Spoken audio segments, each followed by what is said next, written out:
Olá, sejam muito bem-vindos a mais uma aula. Nós vamos falar aqui sobre os princípios biomecânicos do método Pilates. Nós já vimos que dentro do método existem os princípios fundamentais, ok?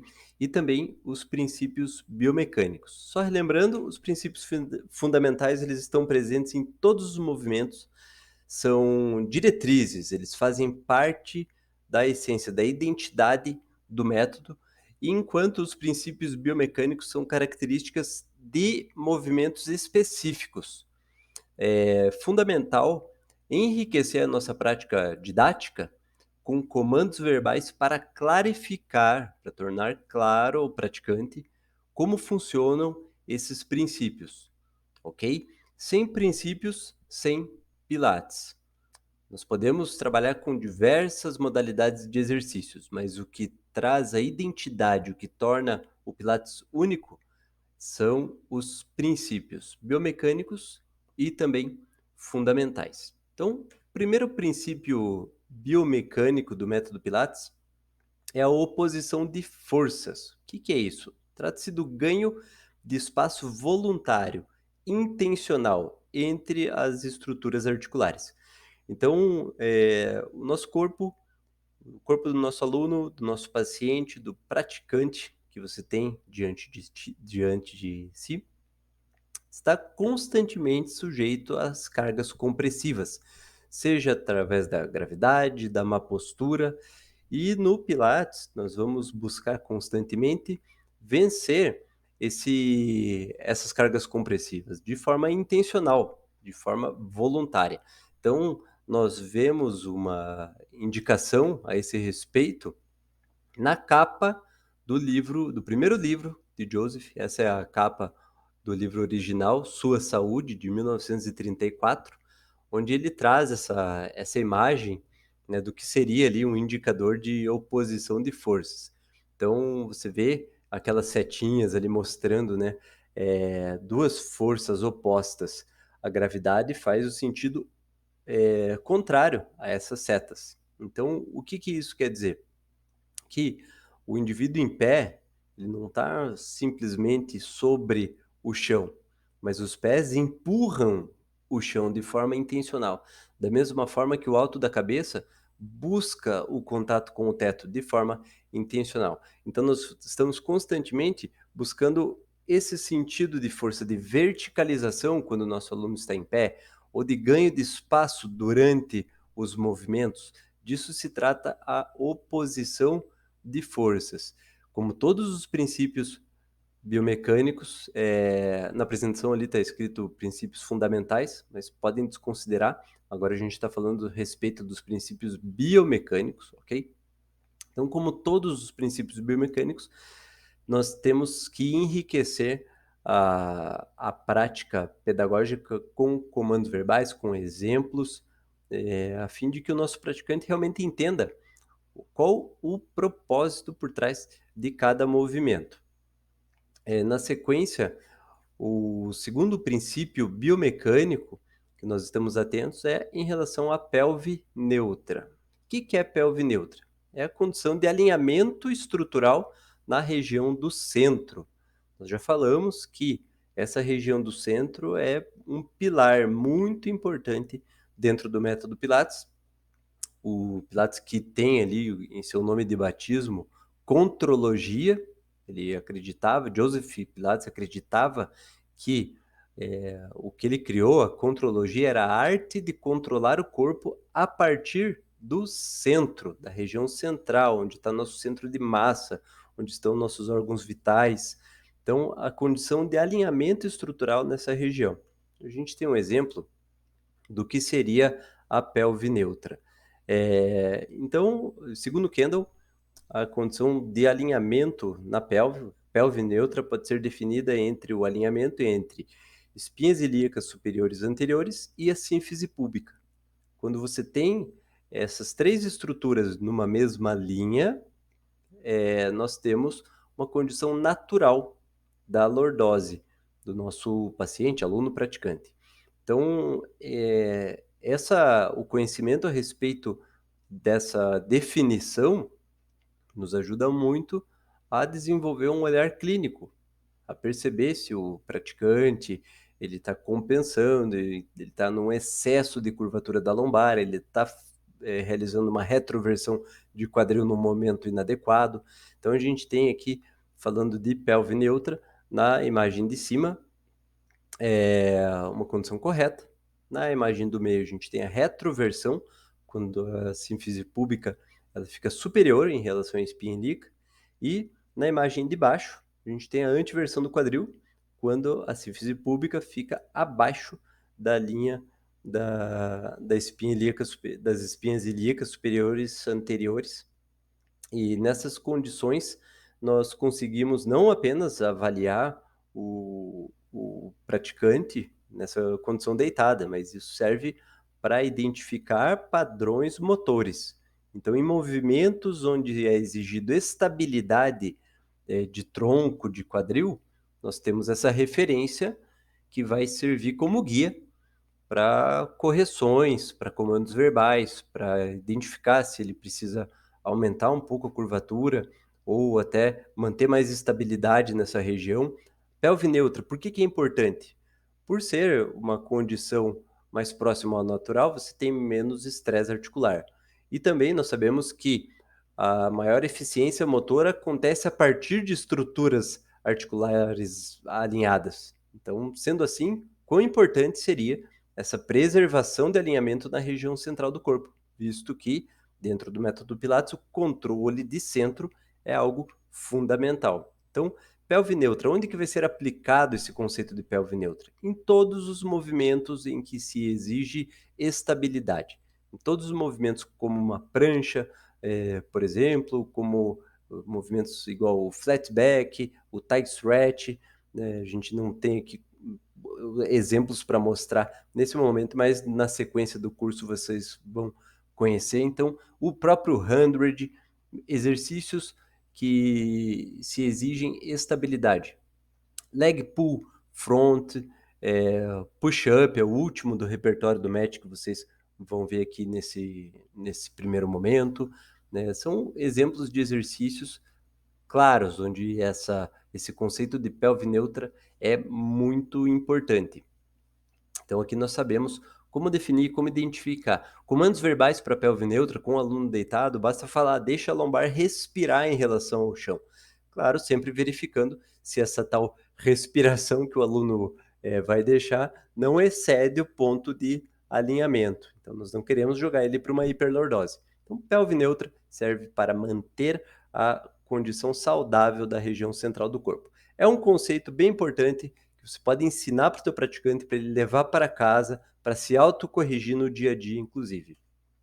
Na sequência, o terceiro princípio biomecânico diz respeito ao alinhamento corporal.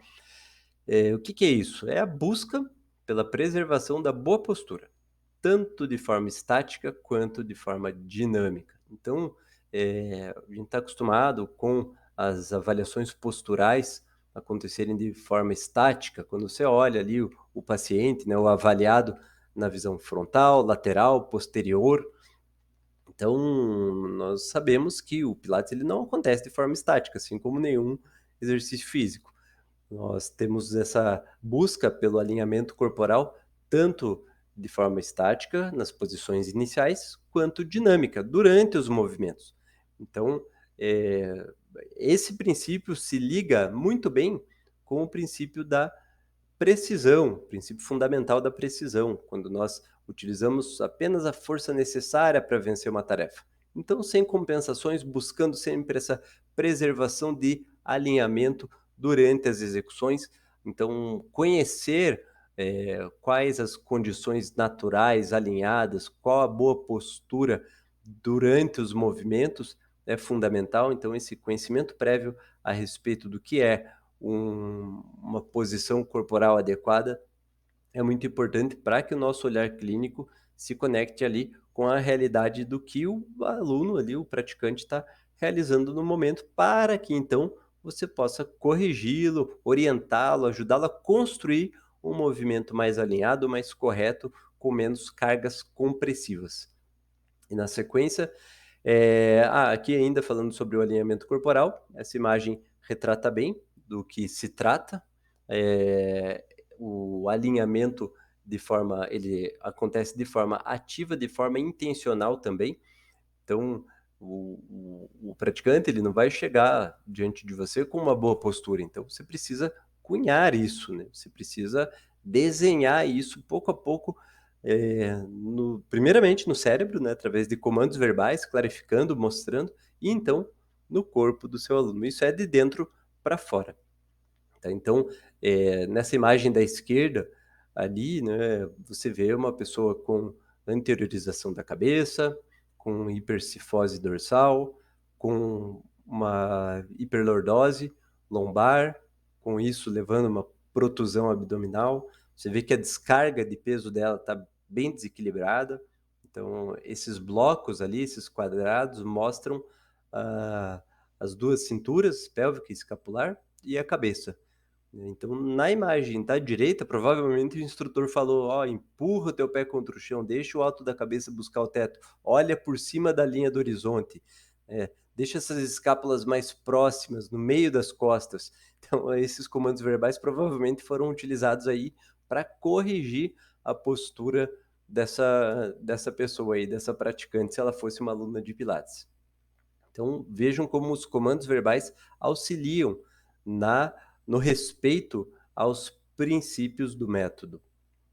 E, por fim, a segmentação de coluna.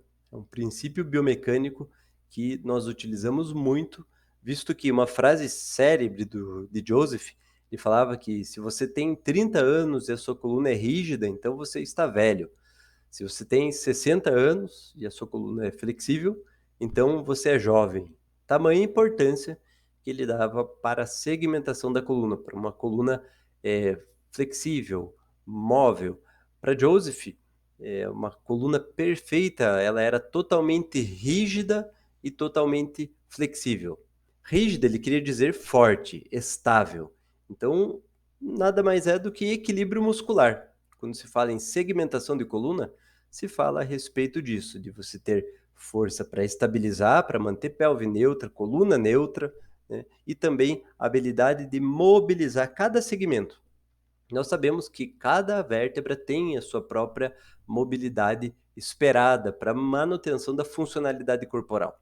Então, o que acontece é que, pela má postura, pelas cargas compressivas, hábitos, nós podemos muitas vezes perder mobilidade em determinado segmento. É o caso de retificação da coluna, por exemplo, ou até exceder em mobilidade. Nenhum dos extremos é saudável, é favorável. Então, num caso de rigidez, muitas vezes o corpo, a fim de preservar a mobilidade global, excede em mobilidade no segmento adjacente. Por exemplo, coluna lombar rígida provavelmente vai trazer uma hipercifose dorsal, a fim de preservação da mobilidade, da funcionalidade no dia a dia. Não que isso seja saudável. Então, nós, dentro do Pilates, buscamos essa segmentação da coluna, buscamos a mobilidade saudável entre cada uma das vértebras. Isso pode ser um grande desafio para boa parte dos alunos que nos procuram. Então, é a busca pela mobilidade global da coluna, explorando a liberdade de movimento em cada um dos segmentos. Nós temos aqui na imagem a imagem da direita e a imagem da esquerda. Na imagem da esquerda, a gente percebe que tem algumas coisas diferentes ali. Já vamos aproveitar para treinar aí o olhar clínico, né, esse nosso senso crítico aí em relação aos movimentos. Na imagem da esquerda, o que está acontecendo? Então, o foco nesse exercício é a flexão lateral da coluna. Esse é um ponto que muitos instrutores se têm equívocos aí ou erram na hora de ministrar, de avaliar, de corrigir. Então, na imagem da esquerda, o que está errado? O foco ali, nitidamente, está em empurrar o pedal, não em necessariamente realizar uma flexão lateral. Ali a gente percebe que o ombro já está mais alto, né? A gente percebe o ombro direito ali, está quase na orelha do praticante. A gente percebe também que você não tem uma flexão lateral acontecendo de verdade, você tem um deslize entre as vértebras no sentido lateral. Então isso faz com que, consequentemente, o pedal abaixe, o quadril esquerdo suba, enfim, uma série de compensações. Compensações nunca acontecem isoladamente, elas sempre trazem outras em sequência. Enquanto na imagem da esquerda, da direita, a gente tem uma postura correta, uma posição ali, um movimento acontecendo de forma correta, porque além do movimento acontecer na flexão da coluna, a gente tem esse aspecto, é visível, é nítido, a gente tem aquele aspecto do alongamento axial, da oposição de forças acontecendo na coluna. Então é um movimento que não vai fechar a lateral, mas ele vai por cima, ganhando espaço associado à flexão lateral. Isso permite que o movimento aconteça de forma correta. Então, segmentação não quer dizer amplitude, segmentação quer dizer mobilidade correta, mobilidade saudável da coluna. Então, a gente busca essa ideia de segmentação, de movimentar uma vértebra após a outra, tanto nos planos sagital, frontal, quanto transverso. Essa ideia de recobrar a mobilidade de uma vértebra após a outra. Então, comandos verbais que ajudam muito a clarificar esse princípio são aqueles enrolar e desenrolar a coluna, uma vértebra após a outra, num movimento como um roll-up, por exemplo, né? Começa, decola a cabeça do chão, deixa a cervical subir, as escápulas descolam do chão, vamos continuando essa subida. E para descer pela pelve, começa imprime a lombar contra o chão, deixa as escápulas tocarem o solo e por último é a cabeça que chega. Então são alguns exemplos de comandos verbais que auxiliam nessa ideia de segmentação da coluna. Ok? Resumindo, então, os princípios biomecânicos, que são características de movimentos, oposição de forças, quando nós buscamos ganhar espaço de forma voluntária, seja na coluna ou nos membros, pelve neutra, quando nós buscamos estabilidade, quando nós buscamos estabilizar o quadril para movimentos de grandes alavancas, por exemplo, alinhamento corporal, que é a coluna é o princípio aqui base para todos os outros, né? Porque nós estamos falando aqui de alinhamento corporal de forma tanto estática quanto dinâmica, e segmentação de coluna para movimentos onde existe mobilidade de coluna. Quando você mexeu a coluna, movimentou a coluna, a gente vai realizar de forma segmentada, buscando essa ideia de segmentação. Na sequência, ali na apostila, vocês podem ver, tem um QR Code que fala a respeito desse princípio. A gente dá um exemplo com as molas, no nosso canal também no YouTube tem um vídeo falando sobre a segmentação de coluna de uma forma ainda mais didática aí para vocês, ok? Então esses são os princípios biomecânicos que vão acompanhar a nossa prática pedagógica dentro do método Pilates.